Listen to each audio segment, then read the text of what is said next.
ನಮಸ್ಕಾರ. ನೀವು ನೋಡ್ತಾ ಇದ್ದೀರಾ ಫ್ರೀಡಂ 19 ನ್ಯೂಸ್ ಚಾನೆಲ್. ನಿಖರ ಮತ್ತು ಪರಿಶೀಲಿತ ನಿರಂತರ ಸುದ್ದಿಗಳನ್ನ ಜವಾಬ್ದಾರಿಯುತವಾಗಿ ತಲುಪಿಸುವಂತ ವಿಶ್ವಾಸಾರ್ಹ ಸುದ್ದಿ ವೇದಿಕೆ ಫ್ರೀಡಂ 19 ನ್ಯೂಸ್ ಚಾನೆಲ್ಗೆ ತಮಗೆಲ್ಲರಿಗೂ ಆತ್ಮೀಯವಾದಂತಹ ಸ್ವಾಗತ. ಬನ್ನಿ ಇವತ್ತಿನ ಸುದ್ದಿಗಳನ್ನ ನೋಡೋಣ. ವಿಜಯನಗರ ಜಿಲ್ಲೆ ಕೊಟ್ಟೂರಿನ ಶ್ರೀ ಗುರು ಕೊಟ್ಟೂರೇಶ್ವರ ದೇವಸ್ಥಾನದಲ್ಲಿ ಉಂಡಿ ಎಣಿಕೆಯನ್ನ ಮಾಡಲಾಯಿತು. ಇಲ್ಲಿನ ಆರಾಧ್ಯ ದೈವ ಶ್ರೀ ಕೊಟ್ಟೂರೇಶ್ವರ ದೇವಸ್ಥಾನದಲ್ಲಿ ವರ್ಷದ ಮೊದಲ ಉಂಡಿ ಎಣಿಕೆ ಕಾರ್ಯವು ನಡೆಯಿತು. ಇಂದು ಕಾಲೇಜಿನ ವಿದ್ಯಾರ್ಥಿಗಳು ಹಾಗೂ ಊರಿನ ಜನರು ಹಾಗೂ ದೇವಸ್ಥಾನದ ಸಿಬ್ಬಂದಿಯೂ ಸೇರಿದಂತೆ ಹಲವು ಭಕ್ತರು ಸ್ವ ಇಚ್ಛೆಯಿಂದ ಆಗಮಿಸಿ ಈ ಎಣಿಕೆಯ ಕಾರ್ಯದಲ್ಲಿ ತೊಡಗಿರುವುದು ಕಂಡು ಬಂದಿತ್ತು.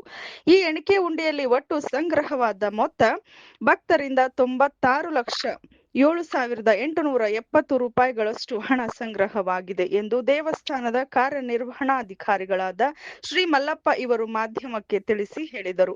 ಈ ಸಂದರ್ಭದಲ್ಲಿ ದೇವಸ್ಥಾನದ ಧರ್ಮಕರ್ತರಾದ ಶೇಖರಯ್ಯ ಹಾಗೂ ಸಿಬ್ಬಂದಿ ವರ್ಗದವರು ಉಪಸ್ಥಿತರಿದ್ದರು.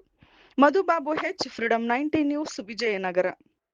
ಇವಿಷ್ಟು ಇಂದಿನ ಪ್ರಮುಖ ಸುದ್ದಿಗಳು. ಕರ್ನಾಟಕದ ಪ್ರತಿಯೊಂದು ಮೂಲೆಗೂ ನಿಖರ ಮತ್ತು ಪರಿಶೀಲಿತ ಮಾಹಿತಿಯನ್ನು ಜವಾಬ್ದಾರಿಯುತವಾಗಿ ತಲುಪಿಸುವಂತಹ ಪ್ರಯತ್ನದಲ್ಲಿ ನಾವು ಸದಾ ನಿಮ್ಮ ಜೊತೆ. ಫ್ರೀಡಂ 19 ನ್ಯೂಸ್ ಚಾನೆಲ್ನ ವೀಕ್ಷಕರಿಗೆ ಧನ್ಯವಾದಗಳು. ಮತ್ತೆ ಭೇಟಿಯಾಗೋಣ ಮುಂದಿನ ಸುದ್ದಿಗಳೊಂದಿಗೆ. ನಮಸ್ಕಾರ.